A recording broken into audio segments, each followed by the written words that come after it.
திரு பிரியன், சசிகலா புதிய கட்சி தொடங்கி இருக்கிறதுனால குறைவான பாதிப்பு தான், குறைந்த சதவீத வாக்குகள் தான் திரு எடப்பாடி பழனிசாமிக்கு போகாம மடைமாற்றப்படும் அப்படின்னு சொல்றாங்களே. தினகரன் அளவுக்கான பாதிப்பாக இதை ஒப்பீடு செய்ய முடியாதா? இல்லை, இன்னைக்கு அவங்க பேசின பேச்சு எல்லாமே ஒரு சிம்பத்தி கொடுக்குற ஒரு பேச்சாக தான் அவங்க பேசியிருக்காங்க. எடப்பாடி மேலே வந்து ஒரு பெரிய பழியை சுமத்திருக்காங்க. என்னோட உயிருக்கு ஆபத்தார லெவலுக்கு சுமத்திருக்காங்க.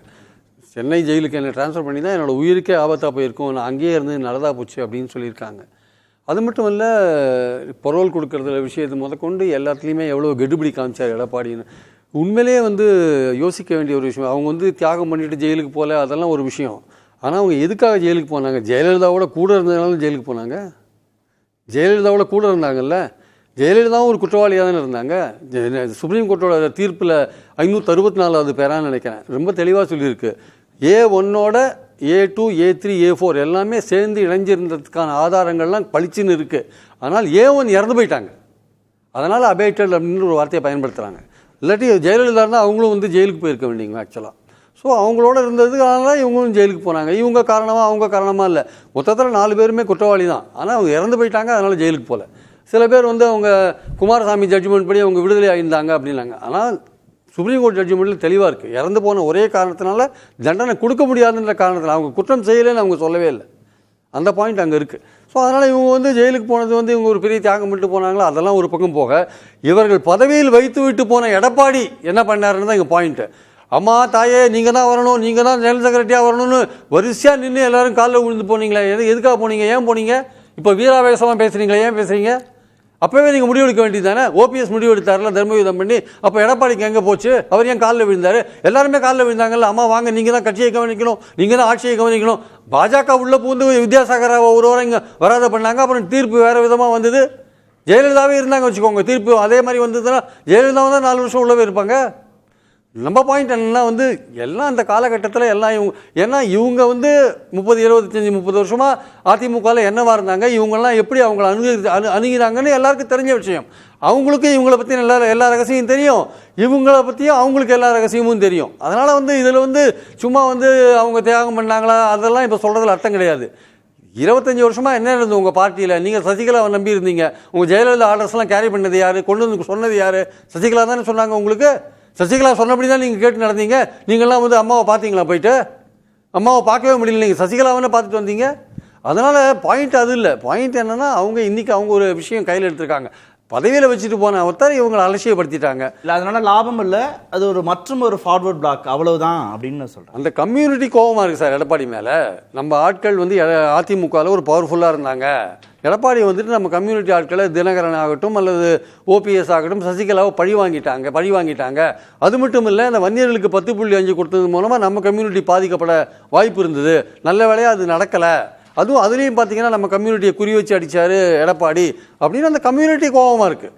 அந்த கம்யூனிட்டியை ரெப்ரசன்ட் பண்ணதுனால தான் தினகரன் 21 அதிகமான ஓட்டு வாங்கி ஏடிஎம்கே ஸ்பாயில் பண்ணார். ஆக்சுவலாக இன்றைக்கி தினகரன் அங்கே போனவுடனே அந்த கம்யூனிட்டி, இவர் போனார், அந்த கம்யூனிட்டி ஓட்டு அவருக்கு பின்னாடி போச்சான்றது ஒரு கேள்விக்குறியாக இருக்குது.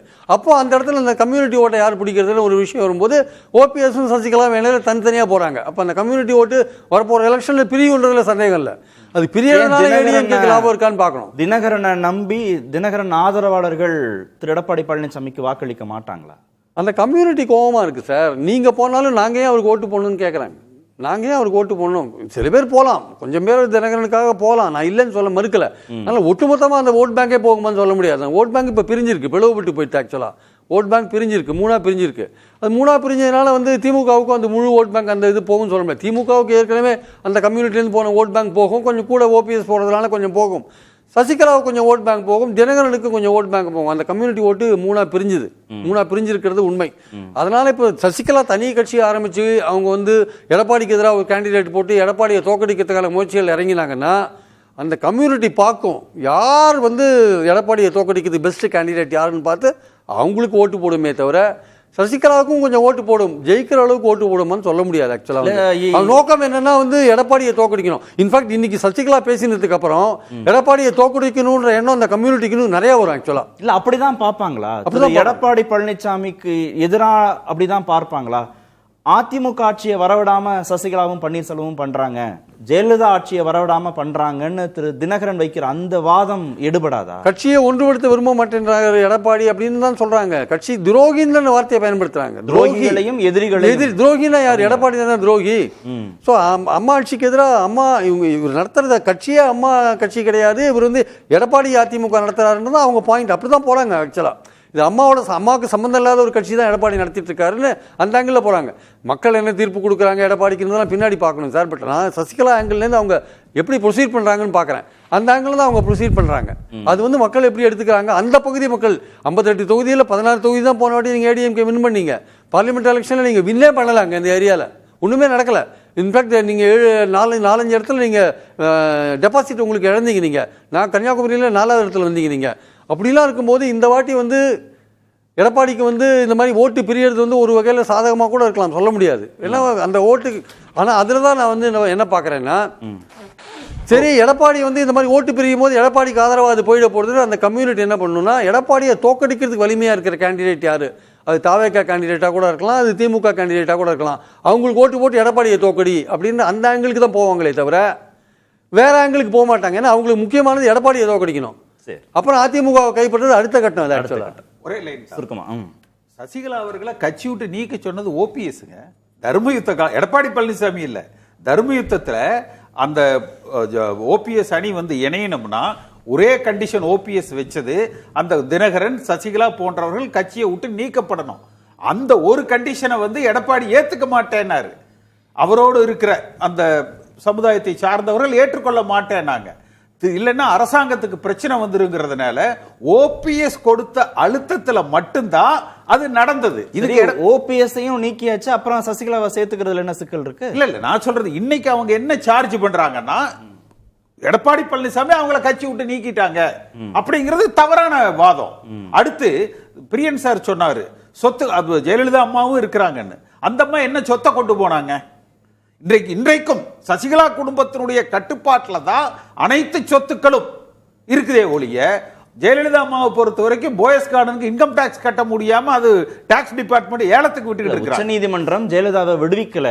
இல்ல அபட்டட் இல்லைன்னு சொல்லல, டெக்னிக்கலா அபட்டட் அப்படின்னு என்ன, அவர்கள் குறித்த எந்த தீர்ப்பும் கொடுக்கப்படல. பிரியன் சார் சொல்றது குற்றவாளின்னு சொல்லிருக்காங்க. அதுல 564 பேரை படிங்க, 564 பேரை படிங்க. அதுதான் சார், அது வந்து நோஷனல். நோஷனல் உயிரோடு இல்ல சார். என்ன சார் தண்டனை கொடுங்க? அபட்டட்னா என்ன சார் அர்த்தம்? உயிரோடு இல்ல சார், விடுவிக்கல. அவர்கள் குறித்து நாங்கள் எந்த கருத்தும் சொல்லல. தவறே செய்யல ஜெயலலிதா சொன்னாங்களா? தவறே சொல்லலன்னு சொன்னாங்க சார், செய்யலன்னு சொன்னாங்களா? சொல்லல.